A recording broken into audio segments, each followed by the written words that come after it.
G'day all you gorgeous people out there. Thank you for joining me. I thought I would do the clam up pattern today for everybody, and just a little quick tip that I do is with my patterns, when I purchase them, I go to Officeworks and I grab some of these. I actually usually have quite a few in stock here at my house, folders, and I get the clear fronted ones, so that way I can put the front of the pattern in the first piece along with what is needed for the pattern, amount of material, so on and so on. And then I put the rest of the sleeves in, the pages in the sleeves, and it just makes it easier for when I'm doing the pattern to follow where I'm up to. Because if you need to, like, say you're up to here, and then for example you're like, oh, I need to look at something else, and you've got to go back and you've put that page somewhere else, it's a bit hard to keep track of where you're at with your pages, so I stick them in a folder. So anyway, first things first, so it is the clam up. Once you have that, you get your soft and sable and your material, and here I use a double-sided adhesive foam. So I've cut it out my piece as per the size that I'm doing, and this particular pattern you can do it in a extra small, small, medium, large, or extra large size. So this one here is going to be the large. So I've cut out my piece of soft and sable or double-sided adhesive foam and my material. I've ironed my material down that attaches it to the foam, and what I'm going to do is I'm going to go ahead and then quilt this piece. So I thought I would quilt it with 45-degree angle lines. So how I do that is, on my ruler I find the 45-degree mark right there, and then this one here is 60, this one here is 30. So you get your 45-degree, and I line it up on my bag like so. Oh, so I have the 45-degree line level with the bottom of my material, and you can have it positioned anywhere in the bag you want to start. So I usually just go something like this, because I tend to work from the middle out. So I'll line it up, and then I use the Soline air erase pens. I think they're great. And so I have it lined up. You just draw a line. You can use anything. You can use a chalk pencil. You can, whatever your marking preference is. So I do that, and then I will go to the machine and I will quilt it. And what I do is I use my walking foot, and also with my walking foot, I'm pretty sure all machines come with it, you've got a little guide, and so I will put that in, and then you just set it to the distance that you want.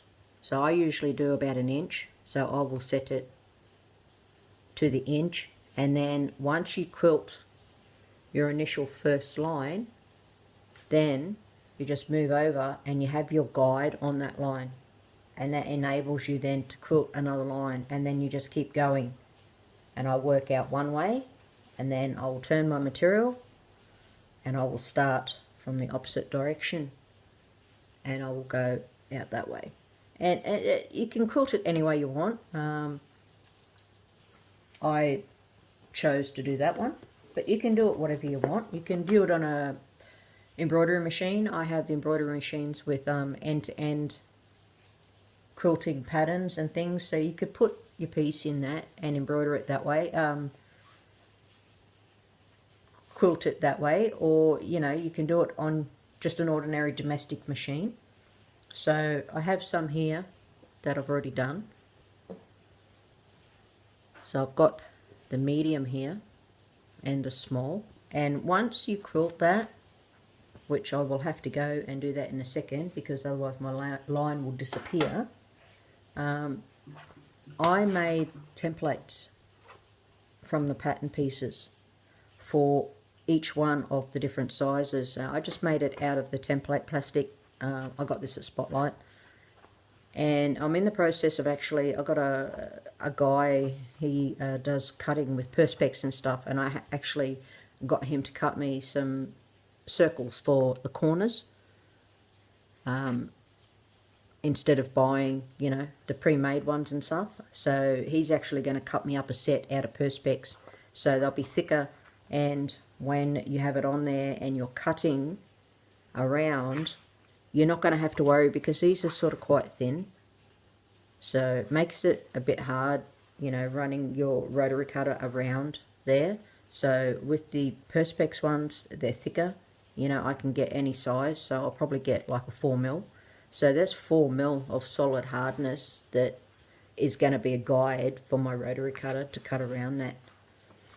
So that's a little hint. And also what I find is good with these folders is I stick my pattern in the very back part of the folder, so then I keep all that together. And then I've also got other pages for if I change my mind when I'm doing this pattern. For example, I went ahead and I cut out,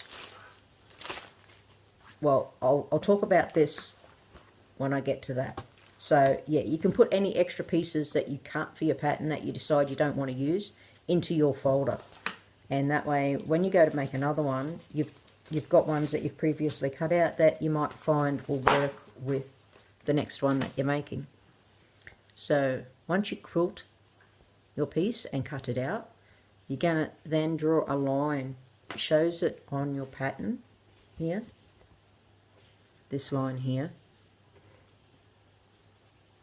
and it goes from edge all the way over to edge. And so I just line that up on my piece, and I just put a little mark, and then I put a little mark on the other side, and then I just use my ruler, draw the line, and then take it to the machine and put the line in. And this line is just a guide for your piece to establish its base once you do everything else. So you do your line, and then the next part of the pattern calls for cutting out your pieces that you need to go with it. So it says here for your grab tabs and your bindings and your side panels, etc. So I went ahead and did that, and here I have the bindings, and then I've got my side panels. That's for the pumpkin ones, it's for this one.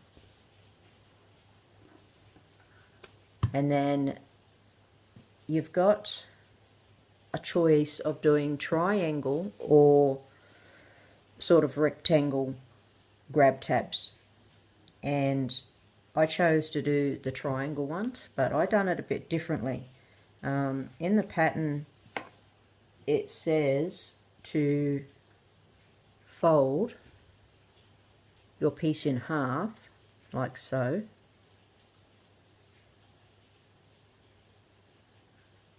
and then to just fold it down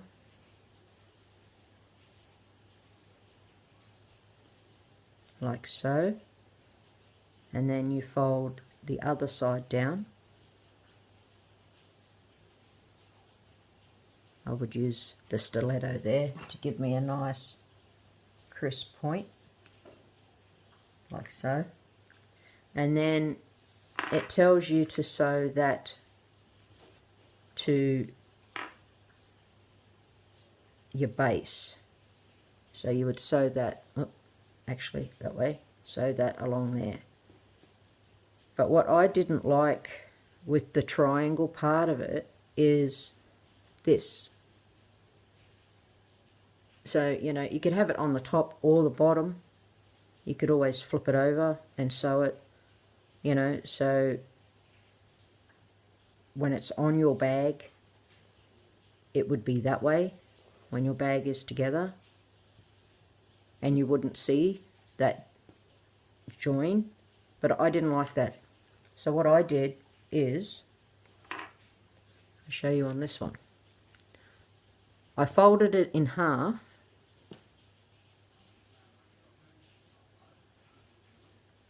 to get my line, and I just used the stiletto and the end of the stiletto to mark my center line.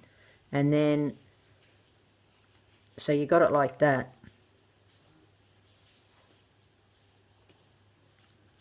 there. And then what I did is I brought this piece in to where the halfway mark is on the piece of material. And then I also brought this piece in, and I made them so they were nice and neat, like so. And I took it to the iron and I pressed it. I'll just put my little pin back.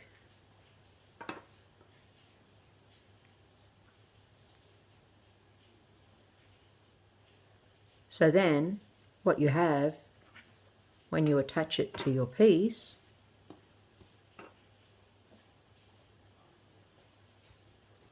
is, no matter which way you attach it, you've got a nice smooth grab tab without having a join running down the center. And yep, they are there, but to me this is a neater appearance than having it where you would have your fold on the back. I just like this way. So because I was looking at it and I'm like, well, you know, do I have it up? Do I have it down? I don't really like having that join there. And I just kept fiddling with it, and then I'm like, well, and then I came up with this. So once again, you have your piece, you fold it in half, and instead of folding this way, like the pattern calls for, all I did is I brought in this part here, and you just bring it in until it makes a nice neat line here on the bottom with the bottom piece, you see, and then that is able to then fold over that way, and that's how you get your two. And then you just do the same with the other side, so you bring it into the center until it makes a nice crisp line with the other piece of material, and then that piece there will just fold down, and when you press it, it will then hold its shape. To me, it's just a nice, neater, more appearance style, but you can choose to do it whichever way. You can also do it where, where's another piece, this piece here, where you just you fold it in half. What is the triangle one? These oblong one, sorry.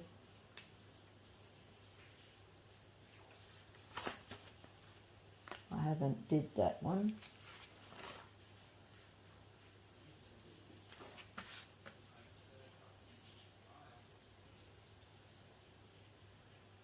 And then it just calls for you going like that, and then that gets attached. So then you would have that kind of grab tab,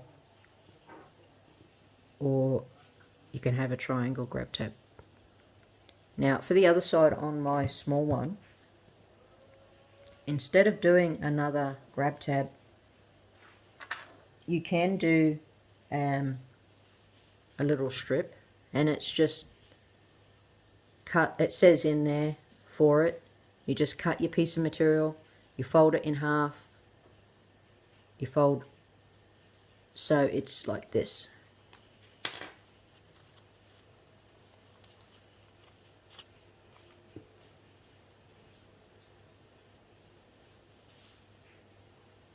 So you fold it in,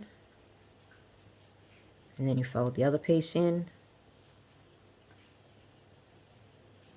and then you fold that over on itself, and then I just stitched down this side and stitched down this side, which enclosed it and gave me this. And then I'm using a little clasp, so my little clasp will go on there, and that will get stitched to here instead of having a grab tab. You could put a grab tab there also if you wanted to, you know, so you've got both, and then a grab tab there. So you've got your little hook, so you can use that to attach it to anything. You could attach it to your bag or whatever you might want. You could use any size that you want. I chose this yellow one purely just because it blends a bit better with my fabric instead of a silver or a gold or anything like that. So I'm using that one, but I'm not going to have a grab tab there. I'm just going to have that. Alrighty, so once you've cut out your grab tab pieces, you cut out your binding pieces, and then it wants you to cut out your side panel pieces.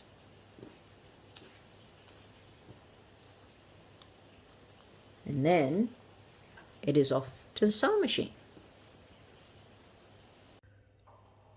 Alrighty, so I have sewn down my grab tab, and I sewn down the little hook for the strap, and then I also went ahead and I sewed down the side tabs, so they attach to here like so, but I sewed them down. And what I'm going to do is put a pin in there, and I'm not going to be able to get both, so I'll just put a little one there and a little one there, just to stop them moving around. And then I went ahead and on my next one I sewed down the zipper. So what you want to do is, the pattern calls for, I'm pretty sure it's about 20 inches for your zipper here. So I cut mine slightly shorter than that because I was wanting the other piece for another project, and if I cut it to the 20, I wasn't going to have enough. But I do recommend you're not skimping too much on how much you have overhanging here, for the sole reason of, once you sew down this side, what you're going to do then is you're going to open your zipper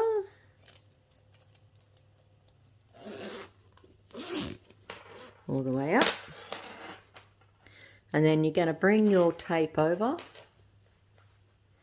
Actually, sorry, I forgot to tell you. Do you like my little pulls? I put a bee, because I love bees, and a frog, because I think frogs are really cute too. So I'll put those on. Firstly, once you sew that down, then you're going to get 2 pins or a pen or whatever you want to mark, and lay this flat like this, and just put a pin in there, right there at the edge. Same on this side. Just stick a pin in, right on the edge, marking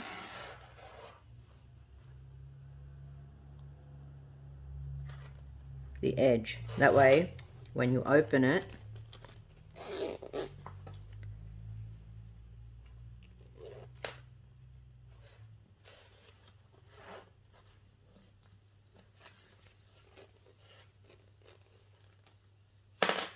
and you bring your tape across here, you bring that pin up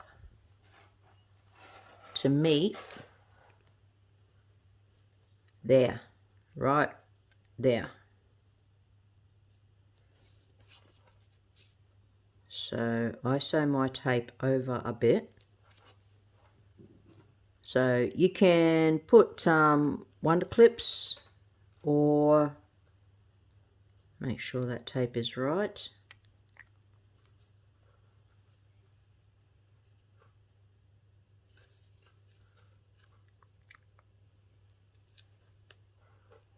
So you can put wonder clips or pins, or leave it free. Sometimes I do that. I'll just leave it free and just manipulate it as I go around. Though on something like the clam up, I find it is easier to pin it once I get those lined up,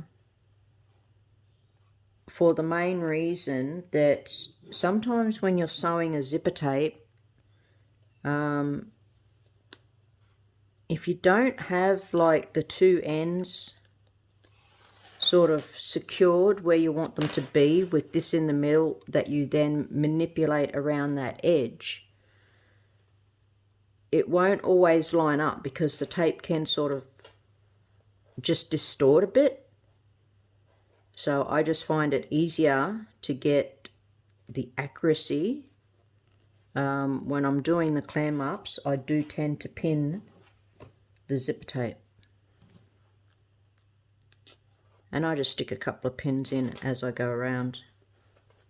But it does go and lay flat, and it is gorgeous to sew. It's not an issue to sew it on, even though it is a curve.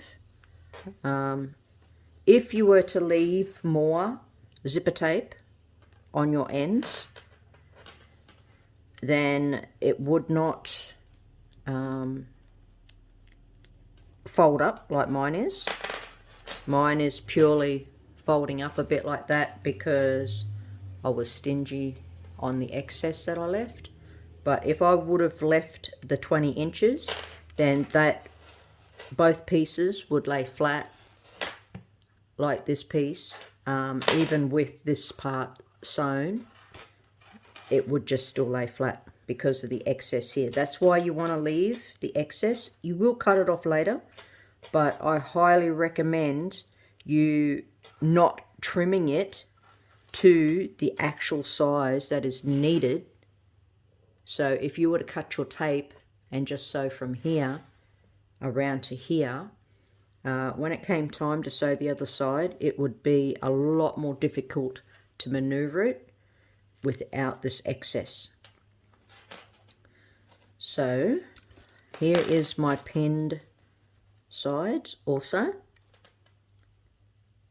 I will go and sew that down, and then I shall come back and show you the next step. So that's all done, and I went ahead and attached the other side part to the bag. And what you do is make sure, I'll show you on this one.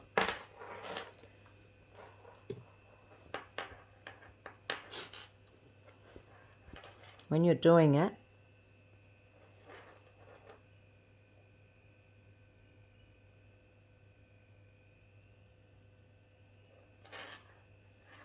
line them up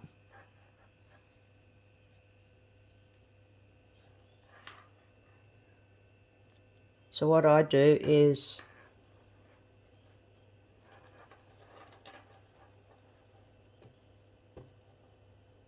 I just line them up like so. So they are lined up with this edge and this edge here. So right there and right there. And instead of pinning it up here, what I find easier is I push it down and I stick a pin in back further. That way this here is taken care of. It's pretty much sort of kept out of your way. You're not having to deal with this along with trying to sew this section here on. So I just pin it back there, and then it's easy just to whip it under, do a quick stitch there, quick stitch on the other side, and that's all done. So then what you're going to want to do is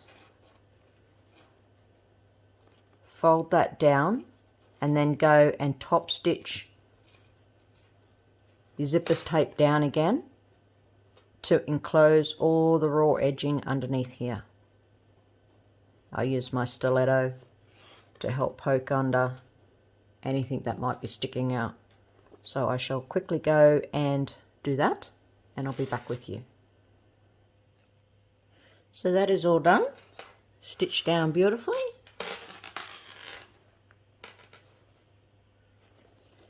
And then what we do is we're going to turn our bag wrong side out.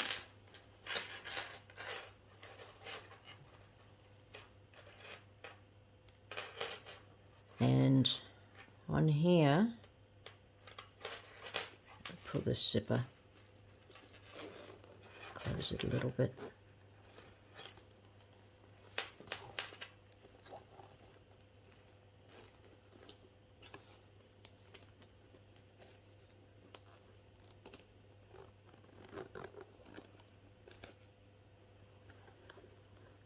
We want this to pleat nicely like that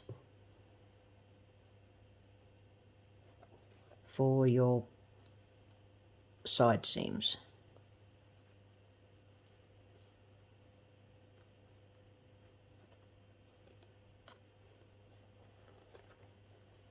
Like so.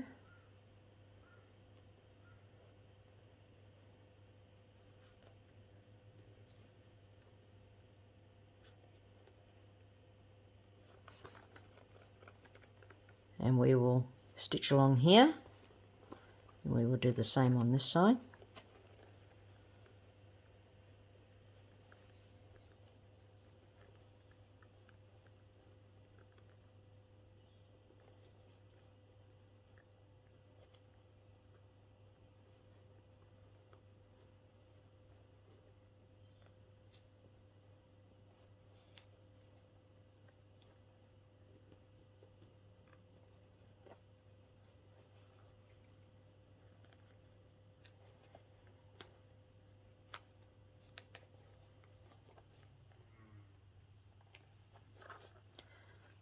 I will go and just do a quick seam across both bottoms, and I'll be right back.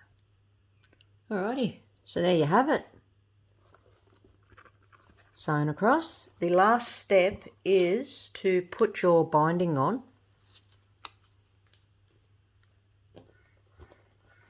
here. So you can do it depending on how the width that you've cut your binding. You can do it the single way, which some people do, where they sew across here. They have it out singly. They sew across there, and then they fold it over and then fold it under and sew it down. It's entirely your choice. For when I do the binding here, I fold in the corners when I do it, so they get enclosed and sewn down. It's a bit hard because I'm not doing it right, but that's just an example. Of course that would be under, like so, and so you have no raw edges on your sides there, and that is the final step. So I shall go and quickly sew on the binding for you, and then your bag will be complete, and you can turn it the right way out and have a gorgeous clam nut bag.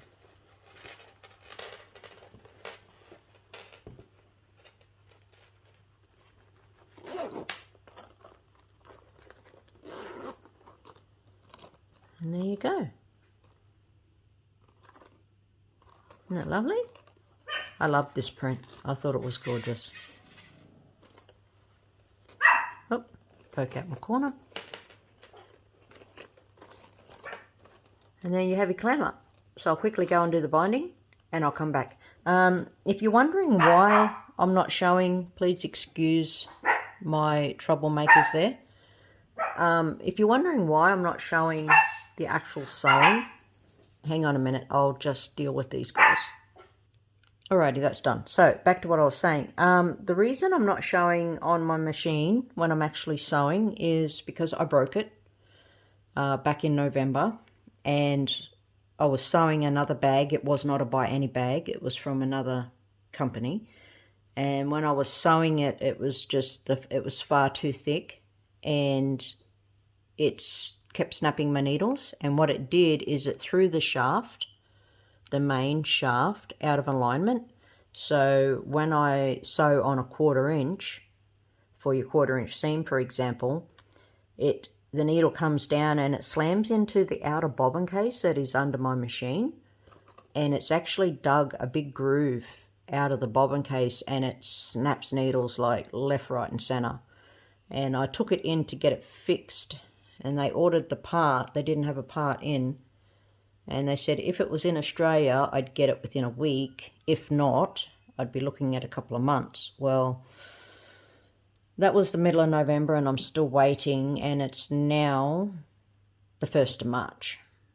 So I'm just like, at this rate, I'm going to have my new machine before I'm able to get this one fixed. But in order to continue to use this one, I cannot sew on the traditional 1/4 inch setting. I must sew like in reverse, if that makes sense. So instead of sewing on this side, hang on, instead of sewing on, give me a pin, on this side of your foot, I've got to sew on this side. So it's sort of, I've had to try and reverse or do backwards every way I sew. So I've had to make it so I can do my 1/4 inch from here and not here, and I just didn't want to show sort of sewing on the opposite side because it might confuse people a little bit when they see that happening.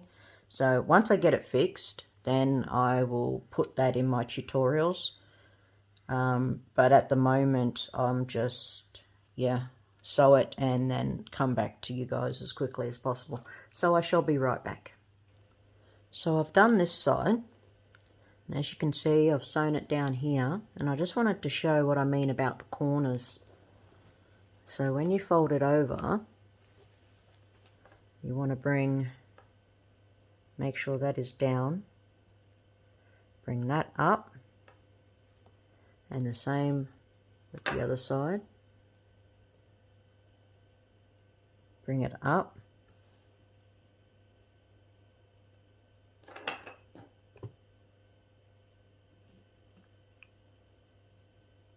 I do it like you're wrapping a package, and I tuck that little part under the seam I just created, which is not going to want to stay there for me.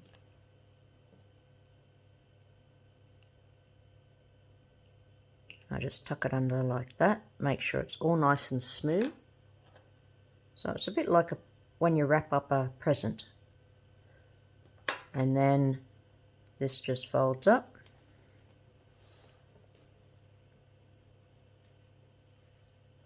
And you stitch along there, making sure all your ends are in. And there is your binding complete. And it's all nicely sealed on the ends. If I can pick it up to show you. And it looks very, very pretty. Alrighty, I'll quickly duck over and do that and come back. And there we have it, all nicely neat and encompassed. And then you turn it right side out, poke your corners out.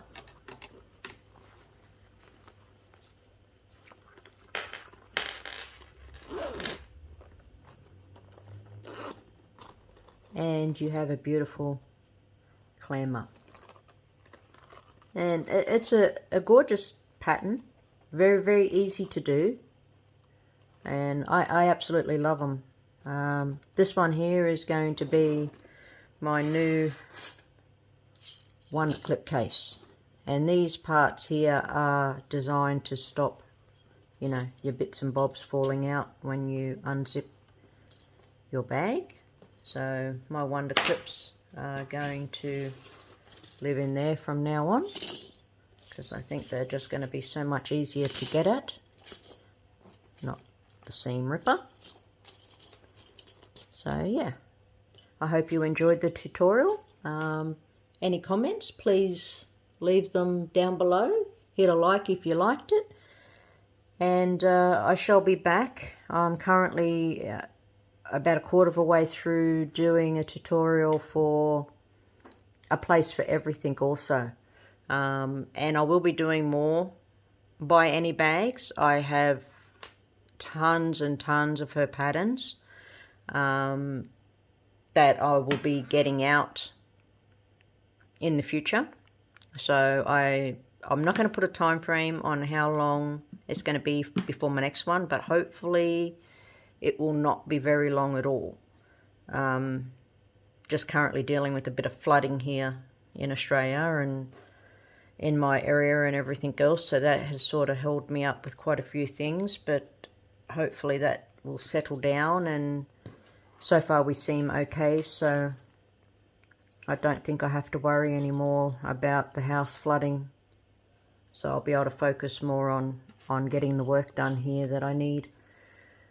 So thank you all for joining me, and I shall see you next time. Bye for now.